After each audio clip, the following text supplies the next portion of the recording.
Pak Dirman, tadi saya cek di sejarah berdirinya BMT Mandiri Sejahtera ini ada nama Bapak ya. Betul. Bapak waktu itu Kades kalau nggak salah ya. Waktu itu jadi kepala desa kan Iya. Angkring.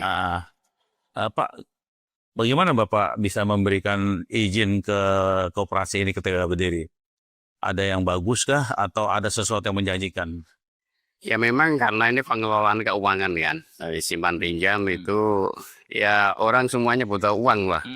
Sehingga waktu itu ketika kami menjadi kepala desa ada program dari pemerintah untuk dana IPA itu kami ngomong sama teman-teman perangkat, teman-teman lembaga ya waktu itu LMD ya sama RKMD, Ya. RT, RW saya ajak ngumpul bersama. Oh, ada program ini. Kalau feeling saya ke depannya ini insya Allah bisa membantu kita dan masyarakat sekitarnya lah paling enggak itu. Dan alhamdulillah sekarang sudah berkembang antar kabupaten. Oh ya. Jadi sudah 4 kabupaten yang kita jangkau. Nanti insya Allah akan berkembang lagi ke daerah-daerah lain. Karena skop kami sudah provinsi. Terus sejak balik Kades langsung bergabung di sini, Pak? Iya, jadi sejak berdirinya ini ketika itu saya posisi di kepala desa sampai sekarang di pengawas posisi saya. Terima kasih terus kepada Peluang TV, terusnya Pak Ersad dan tim yang datang di pelosok desa di penjuru ini Gresik paling pelosok ini ya.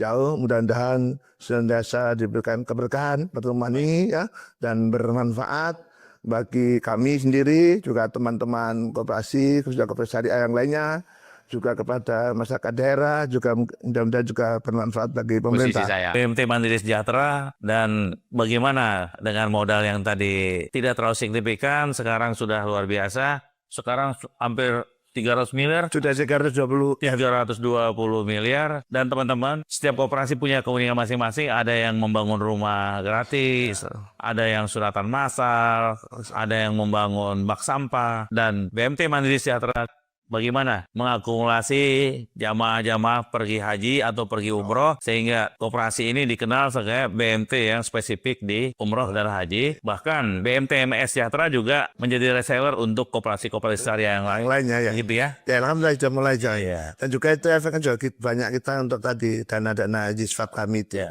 Dana haji kami itu 1 tahun itu 7M lebih. Itu. Selain menghimpun dana anggota, BMT ini juga sudah dipercaya oleh pemerintah untuk menghimpun zakat Jiswab ya, zakat sedekah. Dan gedungnya baru dibangun, ada 4 lantai ya? 3 lantai, keren banget. Nah, Jiswab. Dan itu satu kepercayaan yang luar biasa. Bagaimana Pak Jiswab pengumpulannya di sini? Ya di sini itu ini yang dari mulai karyawan. Memang kita kalau mengajak, kalau tidak memulai bagaimana? Dari karyawan juga ikut Jiswab, pengurus juga Jiswab. Nah, akhirnya juga anggota-anggota itu. Dari anggota tiap bulan ada pakai itu, ada yang pakai kaleng, ada yang pakai waktu nabung, ada waktu untuk ngangsur pembiayaan, ikut di sana. Tapi kita transparan, kita laporkan atau sampaikan lah ya. Sehingga termasuk laporan kami kan sudah ada di media sosial itu, baik tentang bisnisnya maupun tentang malnya itu kita laporkan keterbukaan. Jadi keterbukaan itu ternyata, dan bahkan alhamdulillah mulai tahun kemarin kami juga di akuntan publik sudah BTP, sudah BTP jadi sehingga semuanya insya Allah di kami itu kerjasama yang baik, akhirnya kesejahteraan semua baik untuk karyawan, untuk anggota, masyarakat sekitar, pemerintah itu kita bantu kami. Tidak ada mindset kami itu minta bantuan finansial kepada pemerintah dan lembaga lain. Tapi kami hanya minta bantuan tentang bagaimana untuk meningkatkan SDM. Dan itu tidak masalah ya, yang baik lah itu bagaimana, termasuk yang sekarang yang masih teman-teman sudah 3 tahun jalani Permen nomor 8 tahun 23 itu. Ya itu yang termasuk yang mudah-mudahan ini segera untuk Pak Menteri ini segera untuk merevisi lah, bukan mencabut. Kalau bahasa saya sering itu, kalau istilahnya mencabut kok sangatnya bertentangan dengan kelihatan yang bertentangan dengan menteri sebelumnya, tapi merevisi atau memperbaiki. Nah, yang bagaimana permen itu adalah sesuai dengan jati diri koperasi itu sendiri. Dan tidak kemauan dari pemerintah atau jabatan, memang itu sesuai dengan koperasi lah itu, koperasi ya itu dengan itu ya. Jadi kita sebelum kelar ke undang-undang kita lebih baik ke permen itu dulu, karena permen juga sudah bisa untuk jalan, koperasi bisa jalan, sudah jalan. Dan lagi yang penting lagi yang saya inginkan itu Pak Menteri ini sekarang lagi ini yang penting gini, teman-teman itu kan dengan adanya Undang-Undang P2SK juga adanya permen itu dari pihak APH atau kepolisian ini, artinya apa? Koperasi ini banyak membantu masyarakat desa, bahkan yang dibutuhkan pemerintah. Pemerintah tidak akan bisa gembar-gemboro atau gimana kalau tidak ada yang membantu. Walaupun nanti koperasi kan baru jalan. Koperasi itu bisa dimanfaatkan benar di masyarakat itu bukan bim salah bim 1 bulan 2 bulan, paling tidak 3-5 tahun baru masyarakat kita bisa merasakan. Jangan harap sekarang dicanangkan komdesi menang, bulan depan sudah selesai itu kemiskinan. Teori goreng pisang Pak, ceburin langsung coba. Ya. Kemiskinan selesai enggak? Paling enggak baru mungkin 5 tahun. Ini baru efek yang bisa dirasakan oleh masyarakat, bahkan program pemerintah untuk mengutas kemiskinan, untuk permasalahan. Loh kan Prabowo sudah menyusun reformasi kepolisian Pak. Ini perlu nanti. Ya. Lagi APH yang sudah masuk itu, oknum APH. Nah, itu nanti Pak Menteri nanti ke Kapolri saja, dengan nanti yang itu juga Kapolri.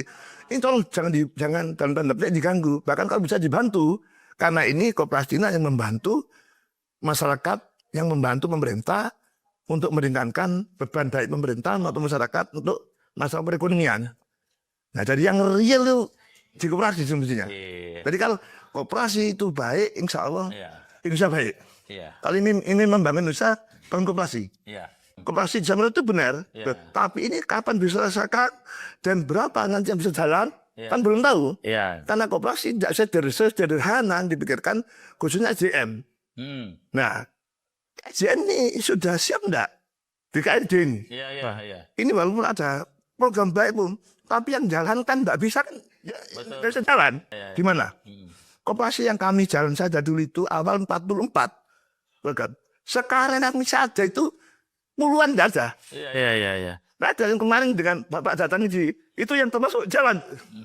Nah, itu masuk Kubel dulu itu masuk ya itu. 44 lu tinggal kan enggak ada 10 enggak. Enggak ada 10 ini mungkin. Nah, itu. Baik Pak. Jadi ya, jadi tolong sangat Pak Menteri baru tolong sangat diperhatikan sekali ya. Program baik harus semuanya baik termasuk SDM. Di kita itu kelemahannya di manusianya. Jadi kalau saya bilang Indonesia bukan karena modal Indonesia. Hanya SDM. Perbaiki SDM, selesai Indonesia. Nah, jangan modal. Nah, ini mindset ini yang perlu dirubah. Dari mindset kalau nggak ada uang nggak bisa. Kalau tidak ada subsidi nggak bisa jalan. Kalau tidak bunga diturunkan nggak bisa jalan. Ini mindset ini termasuk pemerintah, mohon maaf ya. Bagian ekonomi misalnya keuangan dan sekali. Tolong mindset ini jangan dibangun. Bagaimana SDM skilling yang kita bangun dan moral. Jadi moral bagaimana masyarakat ini mengedepankan moral. Jadi itu saya kira itu. Baik teman-teman, kita sudah ngobrol luar biasa dengan Pak Ayubi. Ada keluh kesahnya tentang peraturan, tentang kebijakan.